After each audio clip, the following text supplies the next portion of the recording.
We'd like to welcome Dr. Gerald Horne, a prolific author, historian, and internationalist who, in terms of kind of getting a Pan-African critical analysis of the transition of Mandela, I couldn't think of a better person to bring on board. Welcome to Freedom Now and the KPFK, Dr. Horne. Thank you for inviting me. Yeah, I received a phone call this morning by Brother Mukasa, Willie Ricks, who was he's about 72 years old, and a veteran of SNCC, Student Nonviolent Coordinating Committee, one of the major peasant organizers. And he was upset because he was upset with one aspect of revisionism that's occurring right now, is when it stated that the actual struggle against apartheid, African people in America, under, I guess, Trans-Africa and Free South Africa, occurred in 1985. And he told me about how Congressman Lewis, Cleve Sellers, Willie Ricks, and James Foreman broke into the embassy in New York, the South African embassy, and began beating up the staff of the South African embassy back in 1965 as SNCC. And that Miriam Makeba, Harry Belafonte, and Sidney Poitier bailed them out of jail in terms of their support, supporting their position in terms of attacking the South African embassy. I know for a lot of us, we've been involved with the struggle to smash not just apartheid, but white settler colonialism and capitalist exploitation of our people for many decades.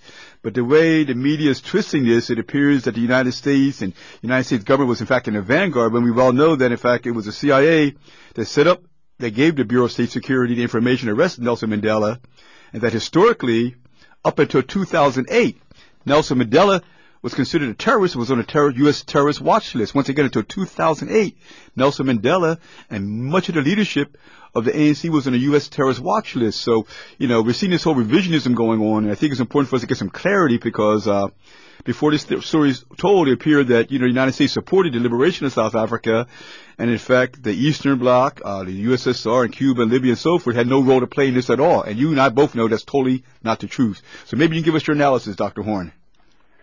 Well, first of all, with regard to your latter point, you are correct. There's no doubt that the turning point, not only for the liberation of South Africa, but for the liberation of Southern Africa generally, took place in 1988 at the Battle of Cuito Cuanavale in Angola, when the Cuban military, assisted by the Angolans and Namibians and the South Africans and others, bested the apartheid army on the battlefield, leading directly to the liberation of South Africa's colony that was Namibia. And it also raised the possibility that the Cuban troops would not stop there, but conceivably could march on to Pretoria and eject the apartheid rulers forcibly and bodily. That prospect basically helped to convince the apartheid rulers that the jig was up. They were more susceptible to sweet reason after being defeated on the battlefield, and that led directly to February 1990, the freedom of Mandela and the unbanning of previously banned organizations such as the African National Congress. So that's what's missing from the mainstream narrative. Also, what's striking is the attempt to twist the Mandela legacy.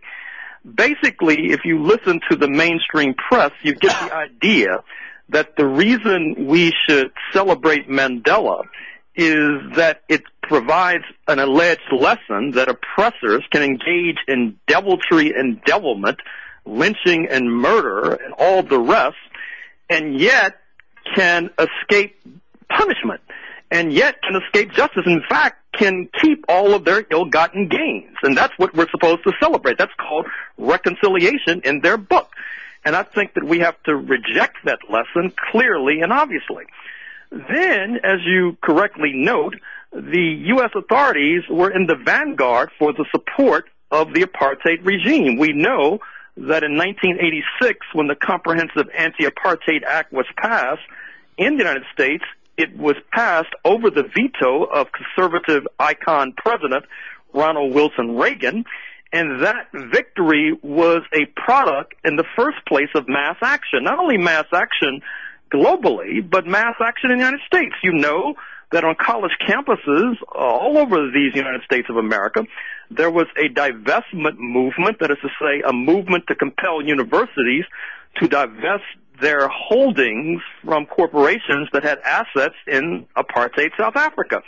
That put pressure on the Fortune 500 and the corporate sector There were sit-ins, there were demonstrations. In fact, as a college student many moons ago, I was participating in such sit-ins and demonstrations.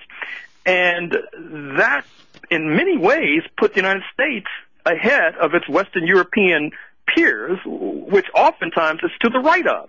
And that was an emblem, and that was a symbol of that mass movement that I'm making reference to. Now, certainly I think that astute listeners have reason to be concerned about contemporary developments in South Africa. At the same time, we know that this process that's unfolding in South Africa is a multi-stage process. The first stage of the process was getting rid of these apartheid rulers, and that was something that Mandela played an essential role on, and then he stepped off the stage. Now the process is much more protracted. It's, as Julius Malema calls his new party, the economic freedom fighters. It's to redistribute the wealth. And that is a more protracted and difficult struggle. For example, take land reform. We know that land reform has not taken root in South Africa, but at the same time, if you want to contextualize that question, look across the border in Zimbabwe. Look at what happened when they engaged in aggressive land reform. What happened, of course, was that the United States and their Western European allies slapped sanctions on Zimbabwe, driving inflation up to world historic levels, and seeking to drive the entire economy and the entire nation into the ditch.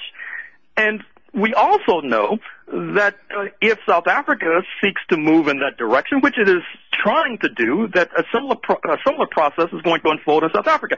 So I think that the lesson to us on this side of the Atlantic is that the struggle continues, that solidarity is needed more than ever, that elections are taking place in South Africa in a few months, and these elections are taking place in the shadow of the massacre of miners by the South African authorities that took place in Marikana just a couple of years ago, that is a stain on the legacy of the ANC, which is a multi-tendency organization, a multi-class organization, an organization where it's fair to say that during the apartheid era, the poor and the working class had hegemony, but since the defeat of apartheid and the creation of this black elite and this black middle class, that they tend to have the upper hand, but yet there is still a vibrant left within the ANC. There's a vibrant left outside of the ANC that we will see demonstrated when these elections take place in a few months. So many questions, but let me ask you this. In terms of the suppression of communism and the terrorist act in South Africa, that basically defined the ANC as a communist terrorist organization, and we see this policy being applied throughout colonized areas of national liberation movements as a rationale for Western European democracies in the United States to support colonialism, to support apartheid. Am I not correct in that analysis, that assessment, that if you fight for liberation, you consider communists or terrorists? And they use these acts and becomes a rationale for the United States and Western European so-called democracy to keep us colonized, to keep us oppressed? Well, sure. I mean, we know that lesson not only from Southern Africa and Africa generally, but from the United States of America, where red baiting was used to destabilize movements. It was used to drive Paul Robeson's income from the healthy six figures to the low four figures. It was used against W.E.B. Du Bois when he was put on trial in 1951 because he was against nuclear weapons, and they said that meant you were an agent of Moscow. So certainly that is a weapon that has been used, but at the same time we recognize that communists, like other forces, have played a central role in liberation struggles. Interestingly enough, if you look at Sunday's New York Times, you'll find a very useful and interesting article about Nelson Mandela himself, who, according to the Dutch historian Stephen Ellis, for a while was a member of the South African Communist Party. And certainly the South African Communist Party has been in alliance with the ANC for years, for decades now, and has played an essential role in the struggle. And still today. Obviously, yeah, still today. Absolutely. And so, this red baiting, which I'm afraid is even part of some of the armament, so to speak, of our left-wing friends, must be rejected because it's basically a tool of the oppressor and a tool of the enemy, and is used to destabilize progressive movements. We also talk a lot about the economic disinvestment campaign in South Africa, but I also want to mention just the cultural boycott, the cultural campaign against South Africa, and